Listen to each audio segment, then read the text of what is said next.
የጀመራችሁት እጮኝነት እንደ እግዚአብሔር ሐሳብ ወይስ እንደ ፍቅራችሁ ብዛት? እንዴት ነው የተጀመረው? ሰላምና ጸጋ ይብዛላችሁ።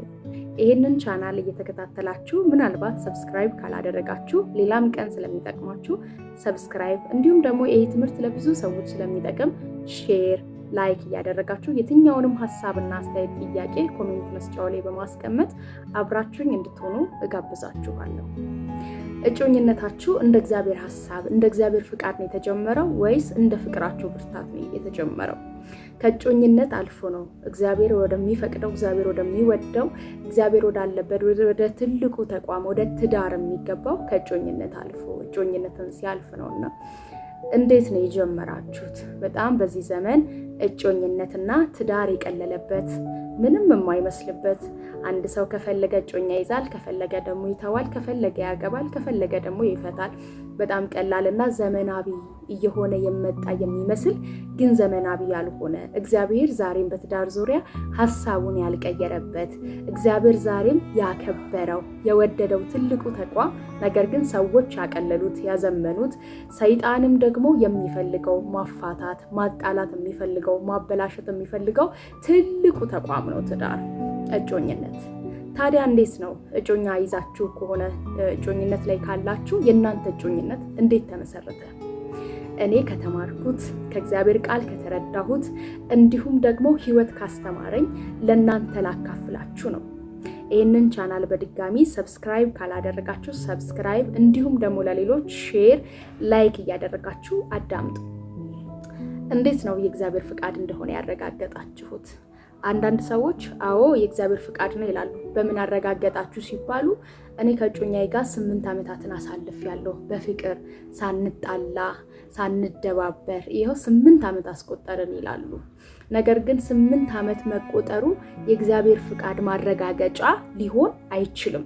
የእግዚአብሔር ፍቃድ በዛ አይደለም የሚረጋገጠው። በቆዩበት እድሜ ቁጥር ልክ የእግዚአብሔር ፍቃድ አይረጋገጥም። ቅድም እንዳልኳችሁ እግዚአብሔር ነገም ዛሬም ለዘላለም ሐሳቡን የማይቀይርበት፣ እግዚአብሔር የተናገረውን ከአፉ ያወጣውን ቃል ደግሞ እረስቶት ብዬ ነበር እንደ የማይልበት ትልቁ ተቋም ትዳር ነው። እግዚአብሔር አንዴ ከተናገረ በኋላ የትኛውንም ቃሉን ሽሮ ለውጦት አያውቅም። እግዚአብሔር ሁልጊዜ በቃሉ የጸና አምላክ ነውና እግዚአብሔር ጋር ሁልጊዜ የተከበረና ውድ ነገር ነው እና በእድሜ ዘመን ቁጥር የእግዚአብሔር ፍቃድ ደግሞ አይገለጥም። እንዴት ነው የእግዚአብሔር ፍቃድ የምናውቀው? መቼ ነው የእግዚአብሔርን ፍቃድ የምንጠይቀው? ብዙ ሰዎች የእግዚአብሔርን ፍቃድ መጠየቅ የሚጀምሩት እኔ ካጋጠመኝ ብዙ ሰዎች ከነገሩኝ ካማከሩኝ ነገር አንፃር የእግዚአብሔር ፍቃድ ነው ወይ ብለው የሚጠይቁት መቼ ነው? ነገር መበላሸት ሲጀምር፣ እጮኝነት ውስጥ ከገቡ በኋላ፣ 1 ዓመት ከቆዩ በኋላ፣ 2 ዓመት ከቆዩ በኋላ ልክ የሆነ ፍቅር መቀዝቀዝ ላይ ሲመጣ፣ የሆነ ጉዳይ ላይ ሲመጣ እውነት ግን የእግዚአብሔር ፍቃድ አለበት ብለው ይጠይቃሉ። መንቃት ይጀምራሉ። ከምን ከግጭት በኋላ ከክርክር ከጭቅጭቅ በኋላ ይሄ ግን እንደ እግዚአብሔር ሐሳብ ነው ወይ ብለው መጠየቅ ይጀምራሉ። ብዙ ሰው ደግሞ ግፊት አለበት። የምን ግፊት? የጎረቤት፣ የማህበረሰብ፣ የቤተሰብ፣ የዘመድ አዝማድ፣ የብዙ ሰዎች ግፊት አለበት። ምን የሚል አታገባም ወይ አታገቢም ወይ በቃ ይሉኝታ አለባቸው። አግቢ እንጂ ለምንድን ነው ማታገቢው? ጓደኛሽ አገባች፣ ወንድምህ አገባ፣ እህትህ ምን ቀረ? ቀንድ አታበቅል ይላል አባባል ይጠራል። አታገቡም እንዴ? በቃ መንገድ ላይ ባገኟችሁ ቁጥር መች ነው የእናንተ ሰርግ፣ መች ነው ያንቺ ሰርግ ይላል። ያ ይሉኝታ አይምሯችሁ ላይ ተጽዕኖ ስለሚፈጥር፣ ያ ይሉኝታ ውስጣችሁን ስለሚረብሻችሁ በቃ ባገባሳ፣ በቃ አንዱን ሰው ብቻ አግኝቼ ዝም ብዬ ወደ ትዳር ዘው ብዬ ብገባሳ፣ ሽሽት ውስጥ ምን ሽሽት? የሰዎችን አንደበት ሽሽት ውስጥ ቶሎ እጮኝነት ውስጥ የሚገባ ሰው አለ። እግዚአብሔርን ሳይጠይቅ ሳይረጋጋ እውነት ጌታ እዚህ ውስጥ አለበት፣ ይሄ ትዳር ሊሆን ይችላል፣ ይሄ እጮኝነት አድጎ ትዳር ሆኖ ልጆች መጥተው እድሜ ዘመን ይኖረዋል ብሎ ከማስተዋል ሽሽት ውስጥ ሮጦ እጮኝነት ላይ ይገባል። ብዙ ከዛ የተነሳ ነው መገዳደል ያለው፣ መፋታት ያለው፣ አሲድ መደፋፋት የመጣው፣ በጣም ብዙ ነገር የመጣው። አብዛኛው ሰው ሽሽት የሄደበት በቃ ሲሸሽ የሄደበትን ሰው አግኝቶ ተሸሸገበት። ከዛ በኋላ ያ ሰው መጨረሻ ላይ ይገለጥበታል። የሆነ ነገሩ ወይ ሲገለው ገደለው ይባላል፣ ወይ ተገዳደሉ፣ እንደዚህ ሆኑ፣ ተፋቱ፣ በጣም ብዙ ነገር ይሰማል። ምክንያቱም እግዚአብሔርን አልጠየቁትም፣ ተረጋግተው አላሰቡበትም፣ ለምንድን ነው ብሎ አላስተዋሉበትም። ብጀምረው ምን ይፈጠራል ብለው አላገናዘቡትም። እናንተሳ ሽሽት ፍራቻ ነው ወይ እጮኝነት የጀመራችሁት? ወይም ደግሞ ማግባት የፈለጋችሁት? በጣም ሰዎች አግቢ ብሎ ተጽዕኖ ስላደረገብሽ ነው ማግባት የፈለግከው? ስለምንድን ነው ትዳርን የፈለጋችሁት? እግዚአብሔር ተጽዕኖ ስለተደረገብን እንድናገባ አይፈልግም። ሰዎች፣ ቤተሰብ፣ ማህበረሰብ ተጽዕኖ ስላደረገብን ዝም ብለን ያገኘነው ትዳር ውስጥ ዘው ብለን እንድንገባ የእግዚአብሔር ፍቃድ አይደለም። ለዛ ነው እንዴት ማረጋገጥ ትችላላችሁ የእግዚአብሔርን ፍቃድ ብዬ የጠየኳችሁ። የእግዚአብሔር ፍቃድ መችና እንዴት ይጠየቃል? የእግዚአብሔር ፍቃድ ከሰዎች ሽሽት በሮጥንበት ሮጠን ባገኘንበት እንድንገባ ይፈልጋል ወይ? አይፈልግም። የእግዚአብሔር ፍቃድ መቼ መጠየቅ አለበት? መጀመሪያ ተፈጥሯችን ራሱ፣ እድሜያችን ራሱ፣ ጊዜያችን ራሱ ለዛ ነገር ብቁ እንደሆነን ሲያስረዳ ወደ ህይወታችን ማስቀደም ያለብን ነገር ምንድን ነው? እውነት ትዳር የከበረ ነገር ነው ወይ? እናንተ ዘንድስ አልቀለለም ወይ እጮኝነት? አንቺ ዘንድ፣ አንተ ዘንድ እጮኝነት አልቀለለም ወይ? ከብሮ ነው ያለው ወይ? ውድ ሆኖ ነው ያለው ወይ? መጀመሪያ በህይወታችሁ መቼ ነው የእግዚአብሔርን ፍቃድ መጠየቅ መጀመር ያለባችሁ? ልባችሁ ዝግጁ ሲሆን፣ ለዛ ነገር ህይወታችሁ ማሰብ መጀመር ሲጀምር፣ እግዚአብሔር ፊት መጸለይ። ምን ብላችሁ? እግዚአብሔር ሆይ ያንተ ሐሳብ፣ ያንተ ፈቃድ፣ ያንተ እቅድ ያለበት፣ አንተ እዛ ትዳር ውስጥ መሪ ልትሆን የምትችልበት፣ ልትከበር የምትችልበት፣ ልትታይ የምትችልበት እውነተኛ ትዳር ስጠኝ ተብሎ ይጸለያል። እግዚአብሔር ፊት እግዚአብሔርን ይጠየቃል። ከዛ በኋላስ ወደ ህይወታችን በጣም ብዙ አይነት ሰዎች ሊመጡ ይችላሉ። ከነዛ መካከል እንዴት ነው የእግዚአብሔርን ፍቃድ ልለይ የምችለው? እንዴት ነው የእግዚአብሔር ፍቃድ እንደሆነ ማወቅ የምችለው? ይመጣል በህይወታችሁ። ሰይጣንም ይልካል፣ ሰውም ይልካል፣ ይሉኝታም አለ። ህይወታችሁን የሚያበላሸው፣ የህይወታችሁ ዋና ነገር የሚበላሸው ከትዳር ነው፣ ከእጮኝነት ነው። ስለዚህ ሰይጣንም ያንን ትዳር ስለማይፈልገው፣ ያንን ህይወት ስለማይፈልገው ጥሩ ሰው ያመጣ ይመስልና ይሄማ ፈቃዱ ነው ብላችሁ ከገባችሁ በኋላ ህይወታችሁን እንድትጠሉት የሚያደርግ ላይፍ እንድታሳልፉ ሊያደርጋችሁ ይችላል። አሁንም በመረጋጋት እግዚአብሔር ፊት ድጋሚ መጸለይ። ለኔ የሚሆነው ሰው መስፈርቶቻችሁ ምድራዊ ብቻ መሆን የለባቸውም። ረጅም፣ ቀይ፣ ወፍራም፣ ደረተ ሰፊ፣ ቤት መኪና ያለው፣ ገንዘብ ያለው፣ ባለሀብት ብቻ አይደለም ህይወታችሁ ላይ መስፈርት መሆን ያለበት። እግዚአብሔር ያለው ከሁሉም ይቀድማል። እግዚአብሔር ያለው ሰው ከምንም ጋር አይወዳደርም ወዳጆች። እግዚአብሔር ራሱ ያለው ሰው በቤት በመኪና በቁስ አይለካምና አንተ ያለበትን ህይወት ብላችሁ እግዚአብሔርን ስታከብሩት፣ ሳታገቡ ገና የምታገቡትን ሰው ሳታቁ ያንን ትዳር ስታከብሩት፣ ወደ ህይወታችሁ ሊመጣ ያለውን ነገር ስታከብሩት፣ እግዚአብሔር ራሱ መንገዱን ያሳያችኋል፣ ይታወቃችኋል። ትጸልያላችሁ እግዚአብሔር ያለበትን ህይወት እንዲያስጀምራችሁ፣ እግዚአብሔር ደግሞ ያንን ህይወት ያስጀምራችኋል። በጎና ደስ የሚያሰኘውን ፍጹም የእግዚአብሔር ፍቃድ ያለበትን፣ አመፃን የጠላ፣ ኃጢአትን የጠላ፣ ተንኮልን የጠላ፣ ስጋዊ ምኞትን የጠላ፣ እግዚአብሔርን ያከበረ፣ እግዚአብሔርን የፈራ እውነተኛ ትዳር እግዚአብሔር ወደ ህይወታችሁ ያመጣል። ዘሎ እንሞካከር ላይ የማይደርስ ዘሎ በቃ መጋባታችን አይቀር፣ የሆነ ነገር መሆናችን አይቀር፣ እጮኝነት ከጀመርን ልንጋባ ነው፣ እንደፈለግን እንሁን ላይ ያልቀደመ እግዚአብሔርን የሚፈራ ሰው ያስታውቃል። ከፍሬው ያስታውቃል፣ ከህይወቱ ያስታውቃል፣ ከእርጋታው ያስታውቃል፣ ከንግግሩ ያስታውቃል፣ ከአስተሳሰቡ ያስታውቃል።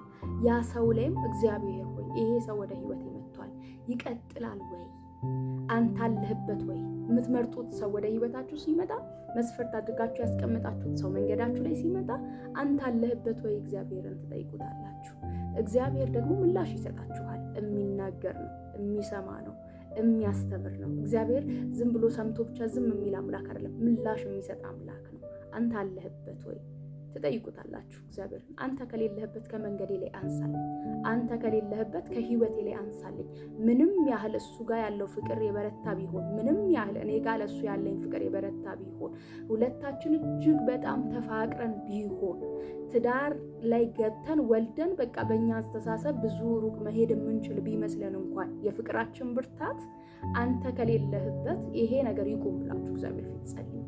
እውነት ከእግዚአብሔር ከሆነ ይቀጥላል። እውነት ከእግዚአብሔር ካልሆነ ግን በተለያየ ምክንያት እግዚአብሔር እንድታውቁ የልብ ዓይኖቻችሁን ያበራል። ከዛ እንደዚህ በጸሎት የተጀመረ ህይወት፣ እንደዚህ በክብር የተጀመረ ህይወት፣ አክብራችሁ የጀመራችሁት ጉዳይ ይከብራል። እግዚአብሔር ፊትም ይከብራል፣ እናንተ ፊትም ይከብራል፣ ሰው ፊትም ይከብራል። ብዙ ሰው በይሉኝታ ስላገባ ነው አደባባይ ላይ ሲፋታ የምናየው።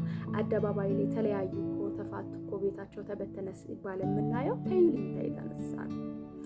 ስለዚህ የእግዚአብሔር ፍቃድ ከምንም ነገር፣ ከቤት ከመኪና ከቁሳቁስ የእግዚአብሔር ፍቃድ ይበልጣል። እኔ እጮኝነት ስጀምር እግዚአብሔር ፊት ጸልያለሁ። እግዚአብሔር ፊት እግዚአብሔርን ጠይቄዋለሁ። እግዚአብሔር ደግሞ እንድለይበት የምፈልጋቸው መንገዶች ነበሩኝ። ይሄ ከሆነ እውነት ያንተ መንገድ ነው ብዬ ያስቀመጥኩት። ቅድሚያ ስጋቢ ነገር እግዚአብሔር ፊት አላቀረብኩም። እግዚአብሔርን የሚፈራ እግዚአብሔርን የሚወድ እግዚአብሔርን የሚያገለግል ለእግዚአብሔር የተገዛ የሰው ልጅ እግዚአብሔርን ከፈራ እግዚአብሔርን ካከበረ ከዛ በኋላ ምንም ነገር ሊሆንላችሁ ይችላል። እግዚአብሔርን የማይፈራ ሰው ግን ወደ ኃጢአት ይፈጥናል ሁልጊዜ እና እግዚአብሔር ፊት ጸልያለሁ። ከዛ በኋላ ወደ እጮኝነት ስንመጣ ከቤተ ክርስቲያን ጋር ተገናኝተናል። ለቤተ ክርስቲያን አሳውቀናል። ቤተ ክርስቲያንስ ምን አይነት ምላሽ ሰጥታናለች? ዝም ብላ ድራናለች? ተዋደዳችሁ ተፋቀራችሁ በሉ እንግዲህ ኑ ተጋቡ ብላ አጋብታናለች ወይ? አይደለም። ቤተ ክርስቲያን ደግሞ ስለኛ የእግዚአብሔርን ፍቃድ ድጋሚ ጠይቃልናለች። የእግዚአብሔር ፍቃድ የሚጠየቀው ነገር ተጀምሮ ተበለሻሽቶ አንዳንድ ሰው እጮኛሞች ስለሆነ ብቻ ነገ እንደሚጋባ እርግጠኛ ይሆንና እግዚአብሔር የማይፈልገውን ያልተቀደሰን ነገር ያደርጋል። ያልተቀደሰ ቦታ ይገኛል፣ ያልተገባ ቦታ ይገኛል። ያንን ሁሉ ካለፉ በኋላ ራሳቸውን ካረካከሱ በኋላ ግጭት ሲጀምሩ፣ ፍቅራቸው መቀዝቀዝ ሲጀምር የእግዚአብሔር ፍቃድ አይደለም። እንደዛ የገጠሙኝ ብዙ ሰዎች አሉ። በጣም ብዙ ርቀት ከሄዱ በኋላ ማይገባ ነገር ካደረጉ በኋላ ስለተሰለቻችሁ በእግዚአብሔር ያሳብባሉ። ምን ይላሉ? የእግዚአብሔር ፍቃድ አይደለም ይላሉ። የእግዚአብሔር ፍቃድ ከተጨመላለቀን በኋላ የምንጠይቀው ጉዳይ ስላልሆነ እግዚአብሔርን ቀድመን የምንጠይቀው አባታችን ስለሆነ ቀድመን የምናወራው እንጂ ከገባን ካበላሽን በኋላ የምናወራው ጉዳይ ፍቅራችን ስለቀዘቀዘ የእግዚአብሔር ፍቃድ አይደለም ነው ብለን የምንወስነው ጉዳይ አይደለም። በዚህኛው ቪዲዮ ብዙ ሀሳብ አላበዛባችሁም። ቀጣይ ደግሞ ስለምሰራላችሁ እንዴት የእግዚአብሔርን ፍቃድ ከለየን በኋላ ምን አይነት እጮኝነት፣ ምን አይነት ህይወት፣ ምን አይነት ጉዞ ነው ትዳራችንን ዘለቄታነት ሊሰጠው የሚችለው፣ ምን አይነት እጮኝነት ካመጣ ፍሬያችን ላይ ከመጣ ምን አይነት ህይወት ከጀመርን በኋላ ነው ወደ ትዳር ሊረዝምልን የሚችለው፣ እንዴት ነው የሚሰነብትልን፣ እጮኝነት እንዴት ነው የሚሰነብትልን፣ እንዴት ነው ይዘን ስንቀጥለው፣ ብዙ ሀሳቦችን እናወራበታለን። ዛሬ የመጀመሪያ ቀን ትምህርቴ ስለሆነ ላወራላችሁ የምፈልገው ነገር አሁን ያላችሁበት ጉዳይ ላይ እግዚአብሔር አለበት ወይ? ስለተዋደዳችሁ ብቻ ነው እየቀጠላችሁ ያላችሁት? ማህበረሰቡ ስላስጨነቃችሁ፣ ጎረቤት፣ ቤተሰብ፣ ዘመድ አዝማድ፣ እናት፣ አባት፣ እህት፣ ወንድም ስላስጨነቃችሁ ብቻ ነው እጮኝነት የያዛችሁት? ወይስ ራሱ ዋናው እግዚአብሔር ፈቅዶላችሁ ነው እጮኝነት የያዛችሁት? ይሄንን ጉዳይ ካከበራችሁት ህይወታችሁ በሙሉ እስከ መጨረሻው እየከበረ ይሆናል። የእግዚአብሔርን ተቋም ነው የምታከብሩት፣ ራሱን እግዚአብሔርን ነው የምታከብሩት። ለዛም ነው ሰይጣንም ይፈልገዋል ትዳራችሁን እጮኝነታችሁን፣ እግዚአብሔርም ይፈልገዋል ትዳራችሁን እጮኝነታችሁን። በጣም ፋይቲንግ አለ፣ በጣም ውጊያ አለ።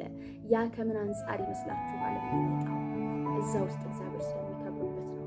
በቀጣይ በብዙ ሀሳብ እመለስበታለሁ። እዚህ ላይ አንስቼ ያልጨረስኳቸው ብዙ ሀሳቦች አሉ። ቪዲዮ እንዳላበዛባችሁ ስለምፈልግ ነው። እናንተ ግን እዚህ ነገር ላይ የእውነት ማውራት፣ መማማር ከፈለጋችሁ፣ መመካከር ከፈለጋችሁ ኮሜንት መስጫው ላይ እንድታሳውቁኝ፣ ሰብስክራይብ በማድረግ ላይክ በማድረግ ሼር በማድረግ እንድታሳውቁኝ። ይቀጥል። መማር እንፈልጋለን፣ ማወቅ እንፈልጋለን። ይህንን ትልቁን ተቋም በዚህ ውስጥ ማለፍ እንፈልጋለን።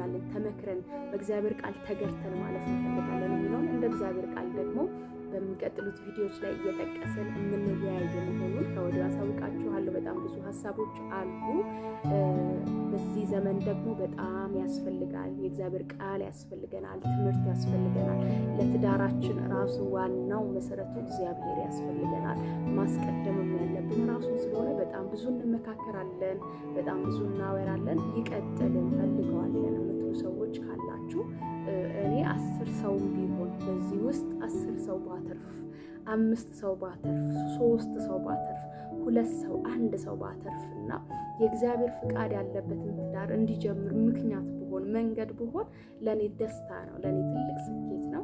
እንዲቀጥል ከፈለጋችሁ ምናልባት ይቀጥል በሉኝ። ደቂቃውን እያሳጠርኩም እያስረዘምኩም 1000 ከገባ ላይቭም እየገባው በምችለው አቅም ይህንን ስለ ሪሌሽንሺፕ፣ ስለ ትዳር፣ ስለ ልጆች እንዲሁም ደግሞ ስለ እጮኝነት በጣም ሰፊ ሀሳቦችን በየጊዜው ቶሎ ቶሎ እያነሳው ወደ እናንተ ማቀርብ ይሆናል።